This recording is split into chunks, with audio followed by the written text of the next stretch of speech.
अस्सलाम वालेकुम। आज हम बात करेंगे कि रमज़ान के बाद जो गट इश्यूज सामने आते हैं और ईद फीस्टिंग के बाद आप अपने गट को किस तरह से हेल्दी कर सकते हैं। मैं हूँ सदफ साजिद, मैं हूँ कंसल्टेंट डाइटिशियन एंड न्यूट्रिशनिस्ट। जैसे कि रमज़ान और ईद फीस्टिंग के बाद बहुत सारे लोगों को गट इश्यूज होते हैं, तो उसके लिए कुछ टिप्स हैं कि आप अपनी गट को कैसे हेल्दी कर सकते हैं। आप अपने खाने में हाई फाइबर डाइट को ऐड ऑन करेंगे, जिसके अंदर सीरियल्स होंगे, लेग्यूम्स, दालें वगैरह होंगी। मल्टीग्रेन आटे की रोटी इस्तेमाल करें, ब्राउन राइस का इस्तेमाल करें, सैलड का इस्तेमाल ज़्यादा करें। फाइबर आपकी फूड में ज़्यादा होगा तो आपको स्टमक के इशू नहीं होंगे, और अगर आपको कॉन्स्टिपेशन हो रही है तो वो इशू भी रिजॉल्व हो जाएगा। इसके अलावा आप अपने पानी का ख्याल ज़रूर रखें। तकरीबन 8 से 10 ग्लास ऑफ वाटर जो है वो per day is recommended for everyone, और अपने पानी को किसी भी तरह से इनकॉर्पोरेट करें पूरे दिन की रूटीन में। इसके अलावा तीसरे नंबर पर अगर हम देखें तो आपने एक वेल बैलेंस न्यूट्रिशियस मील लेना है, जिसमें तमाम आपके न्यूट्रिएंट्स होंगे, जैसे कि carbohydrate, proteins, fats, healthy fats की फॉर्म में, और उसके साथ मिनरल्स एंड विटामिन्स। चौथी चीज़ अगर आप देखें कि आपने प्रोसेस्ड और जितने भी वाइट शुगर प्रोसेस्ड फूड है, बाज़ार का बना हुआ खाना है या पैकेट फूड्स हैं, इनको अवॉइड करना है, क्योंकि ये हमारी गट हेल्थ को बहुत ख़राब कर देते हैं।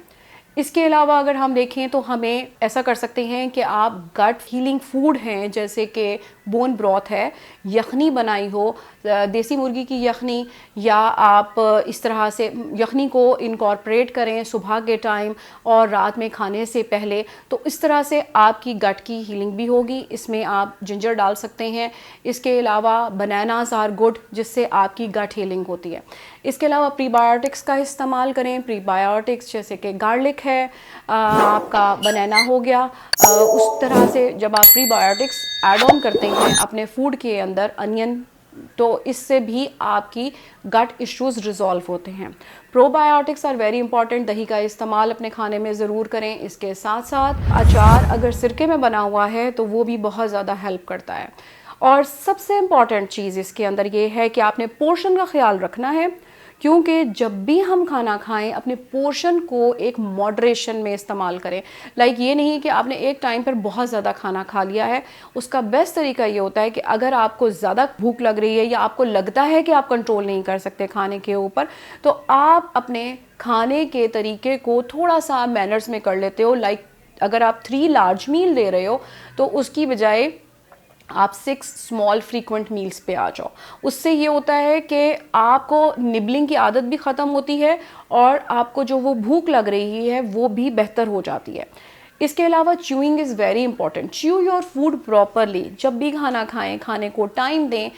खाने का जो भी टाइम है विदाउट डिस्ट्रैक्शन होना चाहिए। मोबाइल फ़ोन यूज़ नहीं होगा, दरमियान में टीवी नहीं होगा। Just focus on your food. So mindful eating is very much important. और साथ के साथ शुक्रगुजारी बहुत इम्पॉर्टेंट है कि जो भी हम खाना खा रहे हैं, बहुत सारे लोगों को वो खाना नसीब नहीं है, तो हम जब खाने का शुक्र अदा करते हैं, क्योंकि food is a life thing.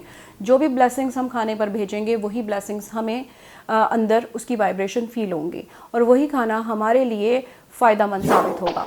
इसके अलावा अबव ऑल, जो कि ये पॉइंट हम सब लोग मिस कर देते हैं, sleep is very much important. एक प्रॉपर स्लीप जो है वो हमारी सेहत के लिए बहुत ज़रूरी है, जिसमें 6 से 7 घंटे की नींद और सही टाइम पे सोने, वो नींद बहुत इम्पॉर्टेंट है, क्योंकि नींद और जो सोने का टाइम है उसके अंदर हमारे ऑर्गन्स रिपेयर हो रहे हैं, हमारी बॉडी को एनर्जी मिल रही होती है, और हमारी बहुत सारे जो हार्मोन बॉडी के एब्जॉर्ब हो रहे होते हैं, उसमें न्यूट्रिएंट्स एब्जॉर्ब हो रहे होते हैं, और हमारी बॉडी ऑटो के ऊपर काम कर रही होती है। तो एक peaceful sleep is very much important. अगर हम इन सब चीज़ों को इनकॉर्पोरेट करेंगे तो हम गट इश्यूज़ जो हमारे हो जाते हैं, या हमें बहुत ज़्यादा हमारी बॉडी जो है वो लेथार्जी हो जाती है, या प्रॉब्लम्स आ रहे होते हैं, वो प्रॉब्लम्स काफ़ी हद तक सॉर्ट आउट हो जाएंगे।